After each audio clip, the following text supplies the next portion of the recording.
Well my friends, সবাইকে স্বাগতম জানাই হাবিব হোমিও ফার্মাসি ইউটিউব চ্যানেলে। আমি ডাক্তার মোহাম্মদ হাবিবুর রহমান আছি আপনাদের সাথে। সফলতার কেসগুলো আমরা একটি একটি করে শেয়ার করি যাতে সাধারণ মানুষ বুঝতে পারে এবং নতুন হোমিওপ্যাথিক স্টুডেন্ট যারা বা নতুন হোমিওপ্যাথিক চিকিৎসক যারা, তাদের ফাউন্ডেশন, তাদের ভিতটাও যেন মজবুত হয়, তাদের অভিজ্ঞতার জায়গাটাও যেন তৈরি হতে পারে। আজকে আমরা আমাদের দারুণ এক অভিজ্ঞতা আপনাদের সাথে শেয়ার করতে চলেছি। আজকের আমাদের যে পেশেন্ট, দীর্ঘদিন আগে দেখেছিলাম, ভেঙে যাওয়া একটি সংসার আলহামদুলিল্লাহ জোড়া লেগেছে। কত সালে এসেছিলেন, কি প্রবলেম ছিল, এটি নিয়ে আগে বিস্তারিত বলুন, এরপরে কেমন আছেন সেটা আমরা শুনবো। এসেছিলেন কত সালে প্রথমে? এই 17 সালে আসছিলাম। আমার দ্রুত বীর্যপাত ছিল। বিয়ে করেছেন কত সালে আপনি? বিয়ে করছিলাম 2016 সালে। বিয়ে করার পরে সমস্যা কি হলো? সমস্যা হলো দ্রুত বীর্যপাত। দ্রুত বীর্যপাত ছিল এবং লিঙ্গ শক্ত হতো না, এই প্রবলেমগুলো ছিল, যার কারণে এক পর্যায়ে আপনার ওয়াইফ আপনার সাথে সেপারেট হয়ে যায়, আলাদা হয়ে যায়। আচ্ছা, এরপরে আপনি এখানে চিকিৎসার জন্য আসেন খোঁজ পেয়ে। চিকিৎসা করা হয়েছিল কতদিন? 6 মাস। 6 মাস চিকিৎসার পরে এখন কেমন আছেন? কত সালে এসেছিলেন এখানে চিকিৎসার জন্য? 2017 সালে। 17তে নয়, 18তে। 18তে, হ্যাঁ 2018 সালে এসেছেন। 18 সালে। তো এখন চিকিৎসার পরে আপনি কেমন আছেন? আলহামদুলিল্লাহ অনেক ভালো আছি। বাচ্চা হচ্ছিল না, এই প্রবলেমটাও ছিল, দীর্ঘদিন চেষ্টা করা হয়েছে, বাচ্চা হচ্ছিল না। তো এখন কি বাচ্চা হয়েছে? হ্যাঁ, একটা বাচ্চা হয়েছে, আর একটা পেটে 2 মাস। তাহলে একটা বাচ্চা হয়েছে, একটা বাচ্চা গর্ভাবস্থায় আছে 2 মাসে।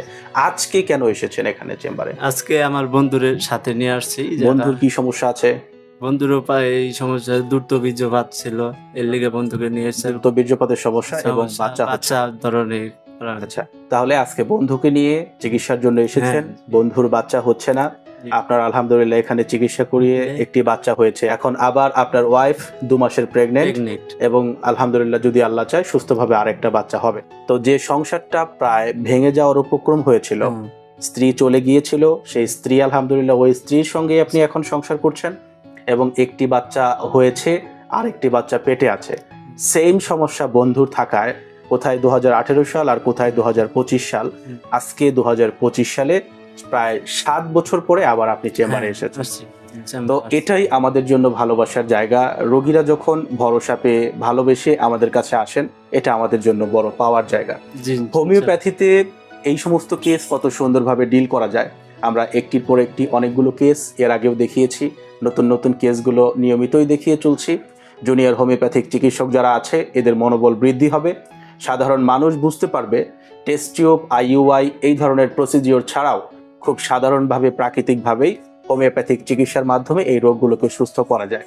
গ্রামেগঞ্জে প্রত্যন্ত অঞ্চলে যেখানে মানুষ আইইউআই বা আইভিএফ করার মতন যোগ্যতা বা সামর্থ্য রাখে না, বাংলাদেশের বেশিরভাগ মানুষ নিম্ন মধ্যবিত্ত আয়ের মানুষ, তাদের জন্য হোমিওপ্যাথি একটা আশীর্বাদ স্বরূপ। সবাই ভালো থাকবেন, সুস্থ থাকবেন। দেখা হবে পরবর্তী কোনো ভিডিওতে। আসসালামু আলাইকুম ওয়া রাহমাতুল্লাহ।